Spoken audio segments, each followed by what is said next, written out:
Hello everybody. Okay, so I've decided that this would be the perfect time to do a highly requested video that a lot of you have been asking over the past year, whatever, if I could share my Olympic story.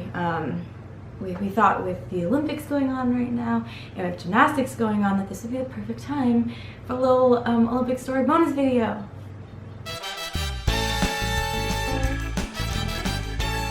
So my Olympic story is not something I don't really tell people. I don't really like to talk about it. There are like a few people in my life, like my really close people, who know my story. It's not something I share that much. So it's like a big deal to share it with YouTube. Like, if you would have told me 8 years ago in Beijing, in 8 years from now you'll be married with the nugget on the way, and you're gonna share with YouTube your whole Olympic story, I'd have been like, ha, laughed in your face. But I just feel like it was one of the events that shaped my life probably the most, in retrospect. And so I thought, why not share it with you guys? So here we go. It's kind of long. Well, it doesn't have to be long, but I tend to ramble. So I don't know how long this video is gonna be. We'll have to find out. It's like a lot of components that play into it, so hopefully I can do it in some sort of cohesive order that makes sense. And it's so funny, like I was just saying, I don't really tell many people, and this morning, like Grace and I have been talking about it over the past week or so, and then this morning I was like, hey, I'll film it today. And I was watching some Olympics gymnastics, the men's team, and after I was just like, I don't want to talk about it. I don't feel like talking about it, I don't want to share it, I don't feel like bringing it up, so the fact that I'm like talking about it now is good. But yeah, so my Olympic story. Let's see, where do I even start? So in 2007, the year before Beijing Olympics in 2008, the Canadian gymnastics team had to qualify a team at World Championships in Stuttgart, Germany, in order to bring a full team to the Olympic Games. And at that World Championships, we did not qualify a team, which this is kind of a different story all on its own, but long story short, I had a really, really terrible meet. And so I felt like I was responsible, which, I'm not, but every athlete will feel the same way. Like they feel that they're responsible for the mistakes that they made that made their team not qualify. There are tons of other things that could have, helped this outside of me, but I felt like it was my fault that we didn't qualify a team because I had such a terrible meet. So the roughness started there, honestly, in 2007. And then training for the Olympics, there was like a really tough battle, like head-to-head battle between all the gymnasts in Canada because we didn't qualify a team, we only got to bring 2 people. So we had to do this crazy point system and all this stuff to figure out which 2 athletes were gonna be. After all this crazy stuff, I ended up being one of them, which I felt guilty for because I felt like I was the reason why we didn't qualify a team, but now I was getting to go. Like, how does that even fair? How does that make sense? So that was one component. And then I actually ended up qualifying second out of those 2 girls, and only the top girl would get to bring her coach, so my coach wasn't gonna get to be able to be there, which was like, for me, devastating, like the worst thing ever. Like, she got me here, and she's like my second mom, how could I do this? It's not even fair. But we ended up, some things worked out. She was able to come, which was amazing. That's what I wanted the entire time, and I'm so happy that it worked out that way. So I qualified. That was great. The Olympics are only, I think, a couple months later. Training. So now we're up to like the week before we leave for the Olympics. This is like, we were gone, I think, for about a month before the Olympics at the most, maybe 3 weeks. And 4 days before my flight to our training camp, which is actually in Calgary, and then we were gonna fly to Beijing. 4 days before we were gonna leave, whew, I feel like I'm gonna get emotional. I've been like super emotional today, so I don't even know if this was the best day to do this, but 4 days before we were supposed to leave, it was only me and 2 other girls training because it was summer break, but obviously I wasn't gonna take a break because the meet of my life was coming up. So 4 days before one of my teammates was doing a skill and landed really badly on her head. And like right away, I knew, I was like, this isn't good. Something isn't good. And I wasn't a Christian at the time, but I remember distinctly right after it happened, I like went into our change room and was just like praying for whatever that meant to me at the time. Like I didn't have a relationship with the Lord, but I believed in God. I believed in God. But I was just like, I didn't really know how to pray well, but I was like, God, like please, like something is not, it's not good. And I don't even know what I said. I just know that it was just like a gut thing. Like I just went in and had to pray. Just looking back is like so crazy. Like the Lord works in my life the whole time. But yeah, so my teammate, like the ambulance came, took her away. Like she couldn't move anything. And so for those 4 days, she was in the hospital. They put her in a halo, did all this stuff, but I didn't train for those 4 days leading up to it, which 4 days doesn't seem like a long time. But if any of you are athletes or gymnasts know, like having 2 days off is like a big deal. 3-day weekends, don't even talk about it. And then 4 days is like, no, you can't do that. Especially leading up to like the biggest meet of your life, like that doesn't happen. But at that point, it was like, we didn't know what the state of my teammate was. It was like, this doesn't matter. This training doesn't matter. Gymnastics is like the lowest thing on my priority list right now. Like, that's not what I want to do. I don't want to train. My coaches were with her in the hospital. It's like, no, gymnastics is just not important right now. And so that happened. Like I mentioned, like I watched it, I heard it, I saw it, everything. And this, mind is such a powerful thing. I did such a great job of blocking everything out. Which is why it's hard for me to even talk about the Olympics, because I don't remember a lot of it. I really tried not to think about a lot of gymnastics related stuff. I did not think about my teammate because it scared me too much, and I had to go and do gymnastics, which I just saw something really bad. I blocked it completely from my mind. I barely remember much. So I'll tell you what I do remember. But yeah, so, and then the conflict with like my coaches, because like I said, we worked so hard to get my coach there, but then when we were there, she felt so obligated to be at home because she's the head coach, and you know, this girl was under her responsibility, it was under her care when this injury happened, and so she was conflicted the whole time. So she was distracted, I was distracted, it was just this whole crazy thing. So that was the start to my Olympics. The Olympics hadn't even started, they're still a month away, and this had just happened. And so we go to the training camp, I'm training well, things are going well, and then the games are, you know, getting closer and closer.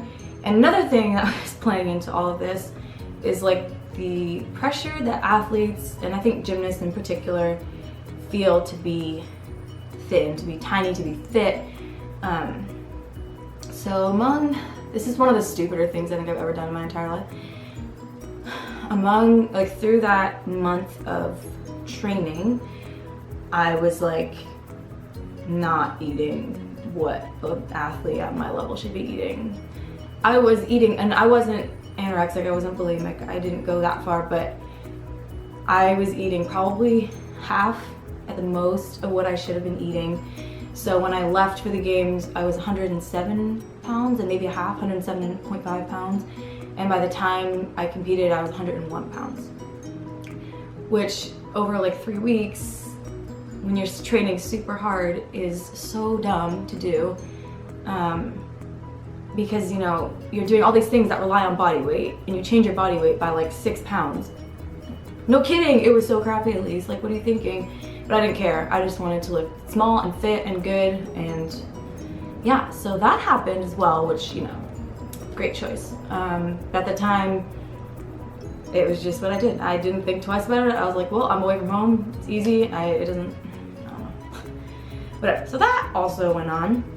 And then, so we get to the Olympics, training, podium training, which is, for anyone who doesn't know, you get one training session. It's like a mock competition. You go through, you get to work out on the actual Olympic equipment, which is a big thing because you have to kind of get used to the timing's different. You're on a podium, so everything's a little bouncier. So you have podium training, which actually went really well.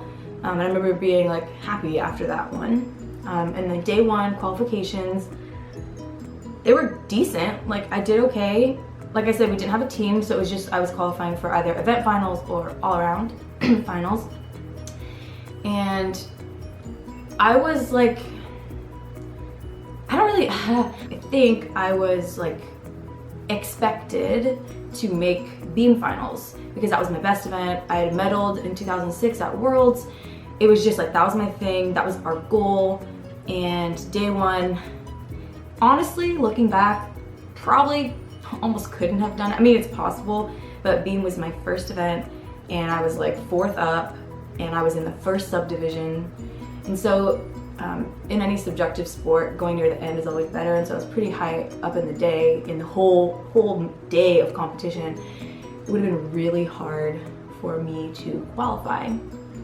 Still got like a good score though, but not enough to qualify, which I was like devastated about because I felt like I had put so much pressure on myself and I felt pressure from Canada and media and all this stuff. And so at the time that was like, I was really upset, but I'd still qualified for all around finals.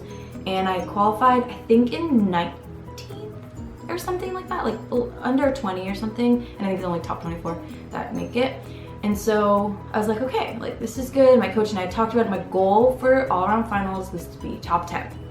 That would be great. I think it probably would have been the highest that any Canadian had ever come. I was like, okay, I can totally do this. Like I didn't even have my best meet today. But yeah, so then day 2 came and it was not very good. I did some good stuff. My bar routine was good, my vault was okay. Beam was not my beam. Floor was horrendous. Don't even waste your life watching that minute and 30 seconds of my Olympic floor routine. Is like, ugh. I'm thinking about it, is ugh. Don't waste your time. But yeah, so day 2 was not very good. I ended up 16th, which everyone was like, Elyse, like, that's great, 16th in the world, that's amazing. But for me, and any athlete out there knows that if you like set a goal for yourself and you don't get it, you failed. It doesn't matter how good you were, how well you did, if it was not what you were set up to do. So,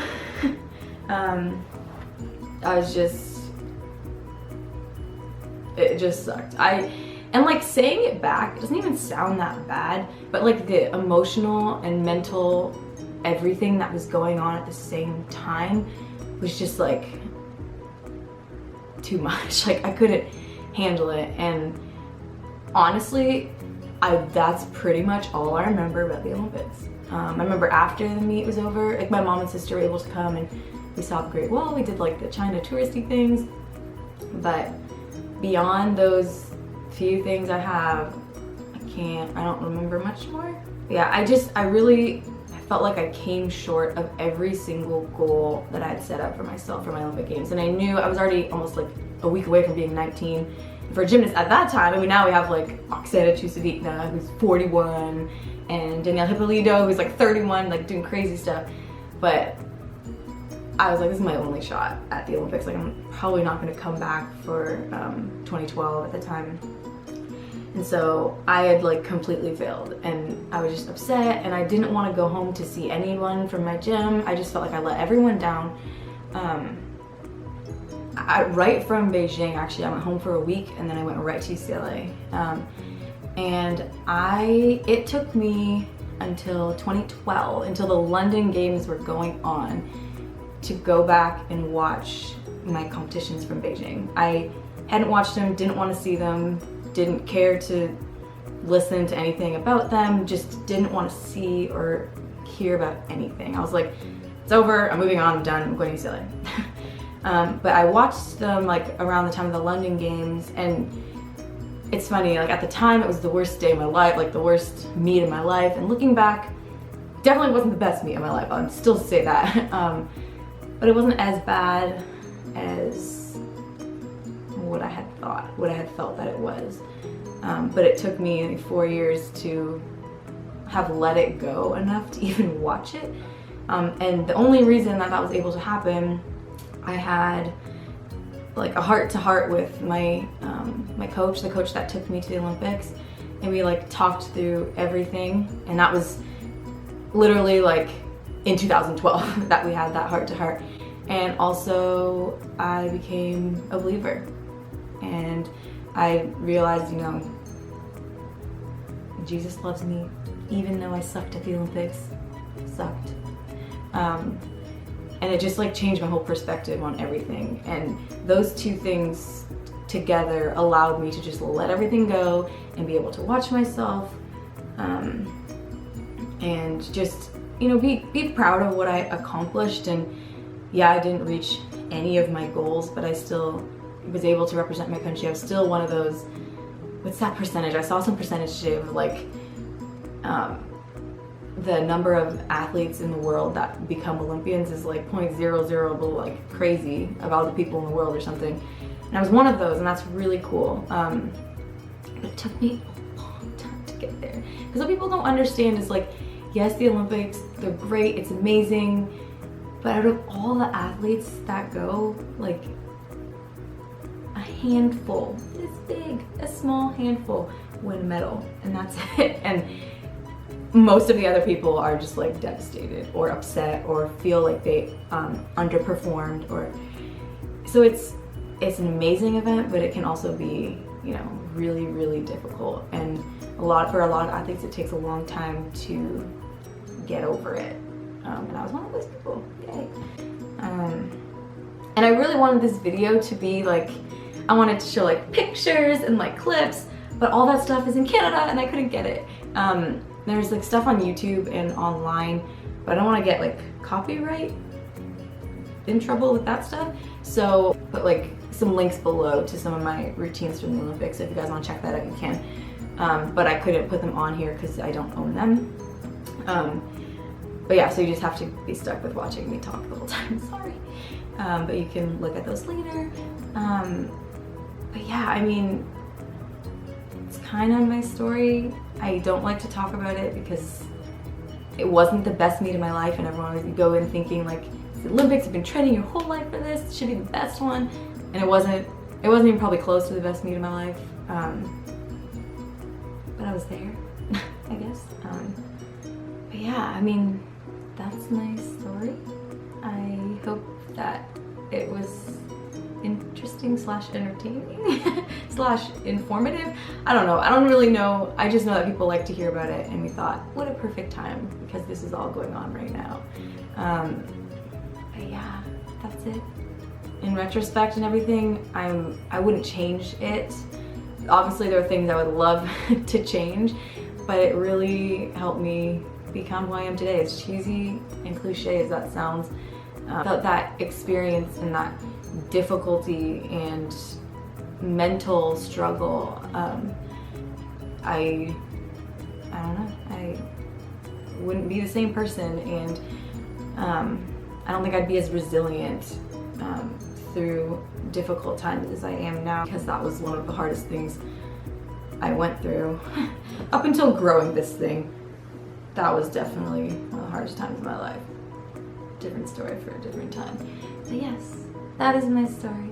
I was also thinking, because the Olympics are going on for at least another week, what we could do is, if you guys have any questions or anything about my experience or the Olympics that I could answer, maybe if you guys want to write your questions in the comments, maybe I could do another video next week that answers some of them, because I know I kind of just did like a general overview.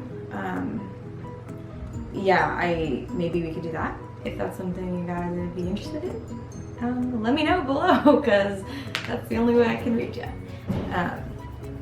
I hope you enjoyed this bonus video, and hope you're enjoying the Olympics. It's so fun to watch all these athletes getting to do what they've been dreaming of doing since they were little. It's so fun. But yeah, I hope you're enjoying the Olympics, and I hope you have a great week. And we will see you next Tuesday.